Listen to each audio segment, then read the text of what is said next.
Hello friend, मैं हूं Deepak Kumar Vishwakarma.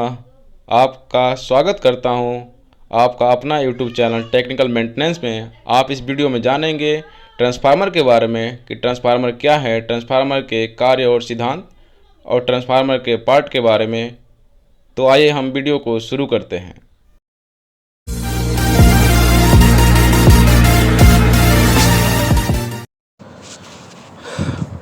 What is a transformer? Transformer क्या है?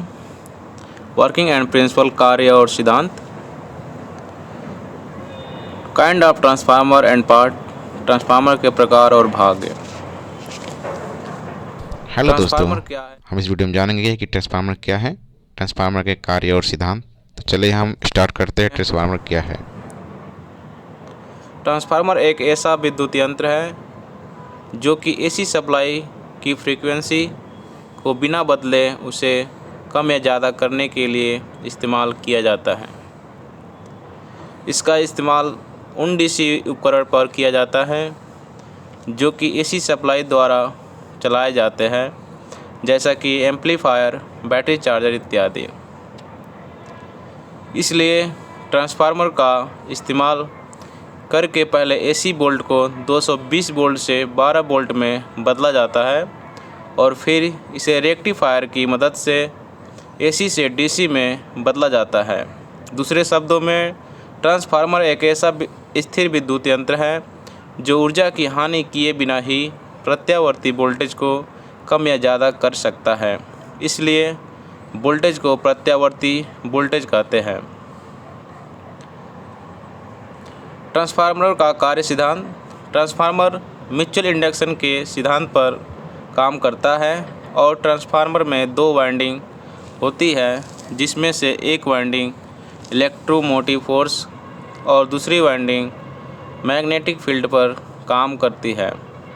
जब पहले वाइंडिंग में सप्लाई दी जाती है तो उसके चारों तरफ मैग्नेटिक फील्ड या चुंबकीय क्षेत्र बन जाता है, जिसको इलेक्ट्रोमोटिव फोर्स कहते हैं। और जब दूसरी कॉइल इस मैग्नेटिक फील्ड के अंदर आती है तो दूसरी कॉइल में इलेक्ट्रॉन बहने लगते हैं और इस कॉइल के सिरों पर एसी सप्लाई मिल जाती है। लेकिन ट्रांसफार्मर की आउटपुट सप्लाई इसकी इनपुट के ऊपर निर्भर करेगी। आगे जानेंगे ट्रांसफार्मर के पार्ट के बारे में। ट्रांसफार्मर के भाग या पार्ट।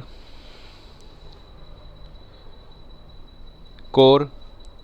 ट्रांसफार्मर को कोर फॉर्म और शेल फॉर्म में बनाया जाता है और जिस ट्रांसफार्मर में वाइंडिंग को कोर के चारों तरफ लगाया जाता है उसे कोर फॉर्म कहते हैं, और जिस ट्रांसफार्मर में कोर को वाइंडिंग के चारों तरफ लगाया जाता है तो उसे शेल फॉर्म कहते हैं।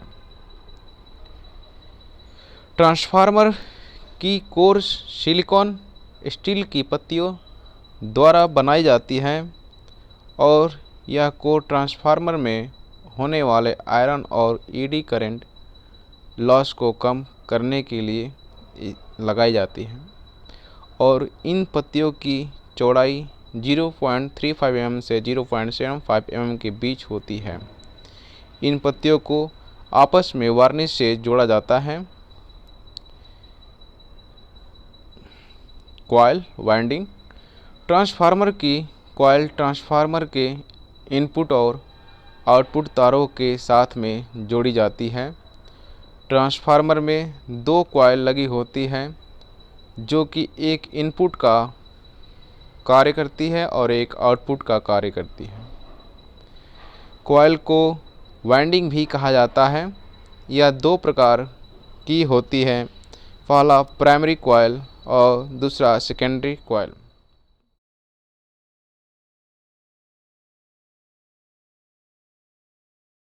Primary coil. ट्रांसफार्मर में जिस वाइंडिंग पर एसी इनपुट दी जाती है उसे प्राइमरी कॉइल या प्राथमिक वाइंडिंग कहते हैं। दूसरा सेकेंडरी कॉइल। ट्रांसफार्मर की सेकेंडरी वाइंडिंग पर आउटपुट के तार लगाए जाते हैं और इसी वाइंडिंग से ट्रांसफार्मर की आउटपुट मिलती है, या यूँ कहें कि ट्रांसफार्मर की जिस वाइंडिंग पर लोड कनेक्ट किया जाता है उसे सेकेंडरी वाइंडिंग कहते हैं। आगे जानेंगे कंजर्वेटर टैंक के बारे में। कंजर्वेटर टैंक क्या है? जानेंगे conservator tank. Conservator tank high power transformer में यूज होते हैं, जिसके अंदर तेल डाला जाता है और ट्रांसफार्मर को ठंडा रखने का काम करता है। क्योंकि 3 फेज ट्रांसफार्मर काफ़ी बड़ा होता है, इसलिए वह गर्म भी बहुत ज़्यादा होता है। इसलिए ट्रांसफार्मर को ठंडा रखने के लिए तेल का इस्तेमाल किया जाता है। आगे जानेंगे ब्रीदर क्या है, ब्रीदर के बारे में। ब्रीदर यह कंजर्वेटर टैंक से कनेक्टेड रहता है। यह ट्रांसफार्मर की ब्रीदिंग सांस लेने के काम आता है। ट्रांसफार्मर के अंदर और बाहर हवा ब्रीदर से ही जाती है। इसमें सिलिका जेल का उपयोग होता है, जिसका रंग नीला होता है और ख़राब होने के बाद इसका रंग सफ़ेद हो जाता है। आगे जानेंगे वाल्व का कार्य कि वाल्व का कार्य क्या है ट्रांसफार्मर में। वाल्व ट्रांसफार्मर में वाल्व के द्वारा ही ऑयल डाला जाता है और बाहर निकाला जाता है। आगे जानेंगे कूलिंग ट्यूब के बारे में। कूलिंग ट्यूब का कार्य क्या है? कूलिंग ट्यूब इनमें ट्रांसफार्मर ऑयल बहता है। यह रेडिएटर की तरह काम करके ऑयल को ठंडा करता है। आगे जानेंगे स्टील टैंक के बारे में। स्टील टैंक का कार्य क्या है? स्टील टैंक ट्रांसफार्मर का अहम हिस्सा होता है। कोर वाइंडिंग etc सब कुछ इसी के अंदर होता है। ट्रांसफार्मर ऑयल से भरा होता है या बेलनाकार या घनाकार होता है। यह ट्रांसफार्मर की भीतरी बनपट पर डिपेंड करता है। ये ऑयल लेवल इंडिकेटर के बारे में, इसे ऑयल वेल इंडिकेटर भी कहते हैं। Oil level indicator conservator tank में ऑयल भरा जाता है, लेकिन इसे मापने के लिए इसके अंदर एक मीटर लगाया जाता है जो कि टैंक में भरे ऑयल की मात्रा को बताता है, और यह बेल मीटर इंडिकेटर टैंक के ऊपर ही लगाया जाता है। आगे जानेंगे बूशिंग के बारे में कि बूशिंग का ट्रांसफार्मर में क्या कार्य है।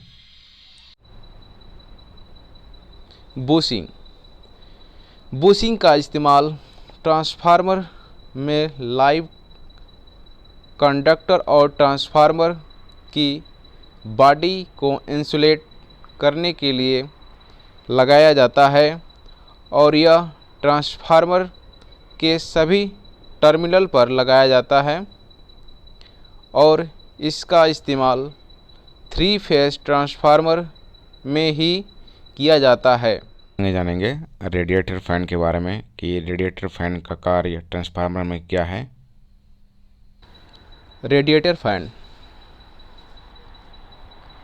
रेडिएटर का इस्तेमाल ट्रांसफार्मर को ठंडा रखने के लिए किया जाता है।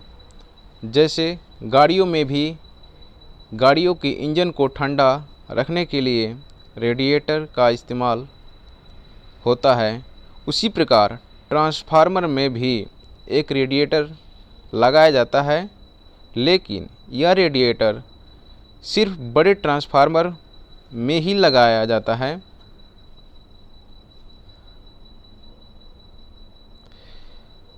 ऑयल फिलिंग पाइप ट्रांसफार्मर में तेल भरने के लिए ट्रांसफार्मर के टाइम पर एक पाइप लगाया जाता है, जिसे ऑयल फिलिंग पाइप कहते हैं, और इसी की मदद से ट्रांसफार्मर में तेल भरा जाता है। थर्मोमीटर ट्रांसफार्मर में ट्रांसफार्मर ऑयल और वाइंडिंग का तापमान मापता है और ज़्यादा बढ़ जाने से अलार्म बजता है। ट्रांसफार्मर के प्रकार। वोल्टेज लेवल के बेस पर ट्रांसफार्मर दो प्रकार के होते हैं। पहला स्टेप अप ट्रांसफार्मर और दूसरा स्टेप डाउन ट्रांसफार्मर। कोर के बेस पर पहला एयर कोर ट्रांसफार्मर और दूसरा आयरन कोर ट्रांसफार्मर।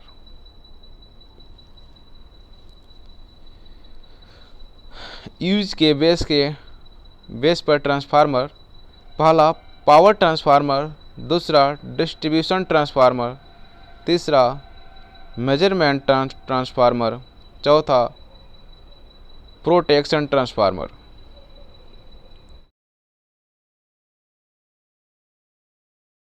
आगे जानेंगे बुकोल्ज रिले के बारे में। बुकोल्ज रिले का उपयोग हम लोग सेफ्टी के तौर पे करते हैं ट्रांसफार्मर में। तो जानते हैं बुकोल्ज रिले का कार्य क्या है। बुकोल्ज रिले यह रिले मेन टैंक और कंजर्वेटर टैंक के बीच में लगा होता है। इसका कार्य है कि जब ट्रांसफार्मर ज़्यादा हीट होता है तो यह रिले टेम्परेचर को सेंस करके अलार्म देता है और पैनल को ट्रिप करा देता है ताकि कोई हानि ना हो। यह सेफ्टी के तौर पर उपयोग होता है। रिले के अंदर मर्करी स्विच होता है। वोल्टता के आउटपुट वोल्टता के आधार पर पहला स्टेप अप ट्रांसफार्मर, जो ट्रांसफार्मर इनपुट वोल्टेज को बढ़ाकर अधिक आउटपुट वोल्टेज प्रदान करता है उसे स्टेप अप ट्रांसफार्मर कहते हैं। ट्रांसफार्मर में प्राइमरी वाइंडिंग के मुकाबले सेकेंडरी वाइंडिंग पर ज़्यादा कॉइल के टर्न या लपेटें होती है और इसका इस्तेमाल स्टेबलाइजर, इन्वर्टर इत्यादि में किया जाता है। दूसरा स्टेप डाउन ट्रांसफार्मर, जो ट्रांसफार्मर इनपुट वोल्टेज को घटाकर कम आउटपुट वोल्टेज प्रदान करता है उसे स्टेप डाउन ट्रांसफार्मर कहते हैं। इसका इस्तेमाल बहुत ही ज़्यादा किया जाता है क्योंकि डीसी सप्लाई से चलने वाले बहुत सारे उपकरण मार्केट में है और इसे हम घर में आने वाली एसी सप्लाई से चलाने के लिए ट्रांसफार्मर का इस्तेमाल करते हैं।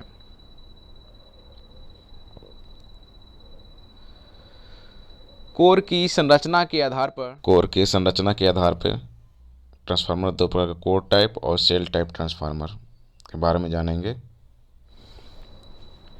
पहला सेल टाइप ट्रांसफार्मर ई तथा आई आकार की पत्तियों को जोड़कर बनाया जाता है।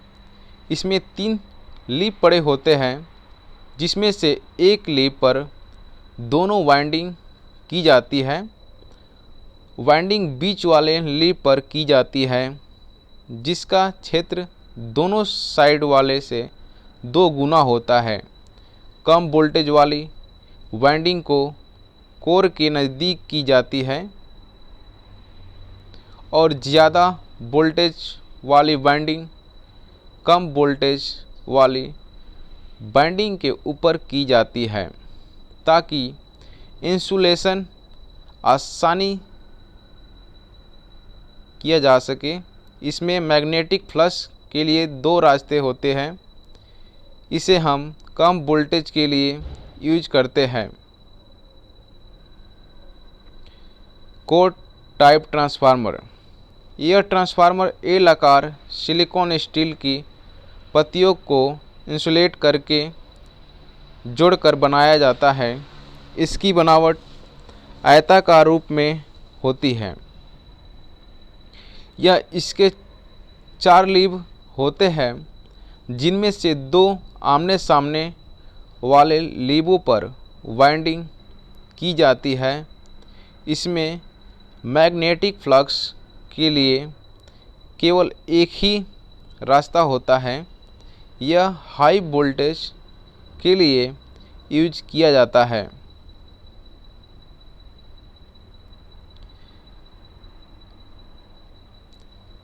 फेस के आधार पर ट्रांसफार्मर दो प्रकार के होते हैं, single phase transformer, three phase transformer. तो चलिए जानते हैं। के आधार पर सिंगल फेस एसी सप्लाई पर कार्य करने वाला ट्रांसफार्मर होते हैं। यह ट्रांसफार्मर सिंगल फेस की वोल्टेज को कम या ज़्यादा करता है, उसे सिंगल फेस ट्रांसफार्मर कहते हैं।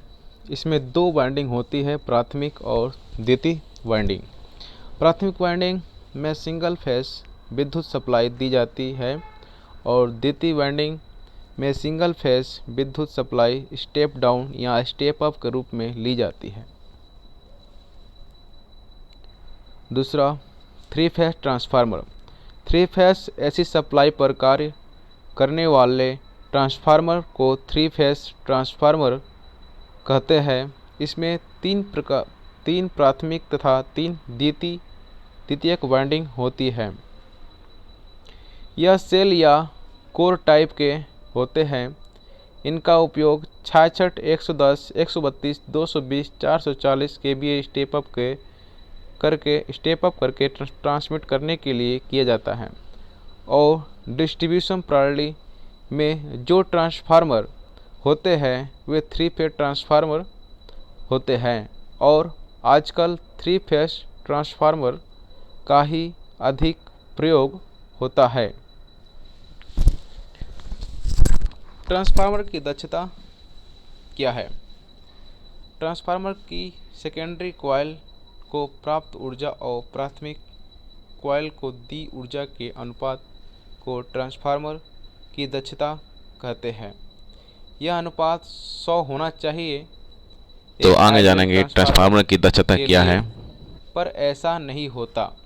ट्रांसफार्मर की दक्षता 65 से 90 के बीच होती है और होने वाले ट्रांसफार्मर की हानियां होती हैं।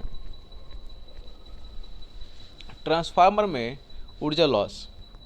ट्रांसफार्मर में होने वाले ऊर्जा का लॉस या हानि पहला है कॉपर लॉस। ट्रांसफार्मर में उपयोग होने वाली कॉइल कॉपर की होती है। करंट फ्लो होने से ये गर्म होती है। यहाँ पर ऊर्जा का लॉस ऊष्मा के रूप में हो जाता है। ऐसे ही आयरन लॉस, शैथिल्य हानि, मैग्नेटिक फ्लक्स लीकेज होता है। पावर फैक्टर क्या है, जानेंगे। सरल भाषा में पावर फैक्टर किलोवाट की शक्ति और किलोवाट एम्पियर केवीए की शक्ति का अनुपात रेटियो है। किलोवाट के तहत शक्ति पावर को वास्तविक शक्ति रियल पावर कहा जाता है और किलोवाट एम्पियर केवीए के तहत मापी गई शक्ति को स्पष्ट शक्ति अपारेंट पावर कहा जाता है।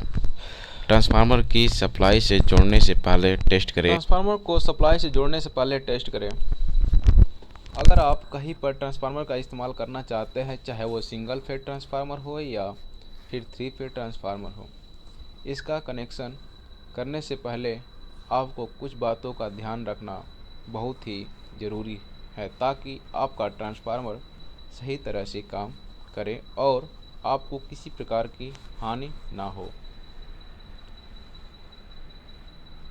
Insulation test. इंसुलेशन को टेस्ट करने के लिए आपको दोनों वाइंडिंग के बीच में मेगर का इस्तेमाल करना है और दोनों वाइंडिंग के बीच का प्रतिरोध पता करना है। अर्थ कंटिन्यूटी टेस्ट। इस टेस्ट को करने के लिए आपको टेस्ट लैंप का इस्तेमाल करना होगा। इसके लिए टेस्ट लैंप की एक तार को ट्रांसफार्मर की बॉडी के साथ जोड़ दें और दूसरी तार को फेस की तार से जोड़ दें।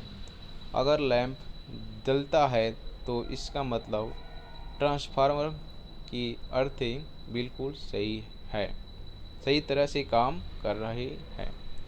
Short circuit test. इस टेस्ट के दौरान यह पता लगाया जाता है कि प्राइमरी और सेकेंडरी वाइंडिंग आपस में स्पर्श तो नहीं हो रही है। इसके लिए मेगर का इस्तेमाल किया जाता है, जिस मेगर के टर्मिनल को प्राइमरी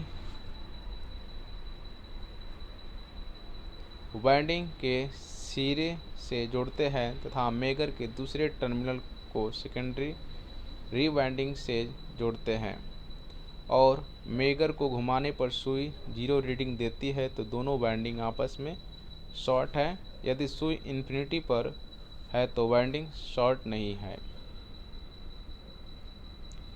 ट्रांसफार्मर ऑयल टेस्ट। इस टेस्ट में ट्रांसफार्मर के तेल की जांच की जाती है। इस टेस्ट में ट्रांसफार्मर की डाई इलेक्ट्रिक स्ट्रेंथ को मापा जाता है। इसके लिए ट्रांसफार्मर ऑयल टेस्टिंग उपकरण का इस्तेमाल किया जाता है, और जब कॉटन की टेप को 120 डिग्री पर 48 घंटे तक ट्रांसफार्मर के तेल में रखा जाता है, अगर इसकी विशेषता में कोई फर्क न आए तो इसका मतलब ट्रांसफार्मर का तेल अच्छी क्वालिटी का है।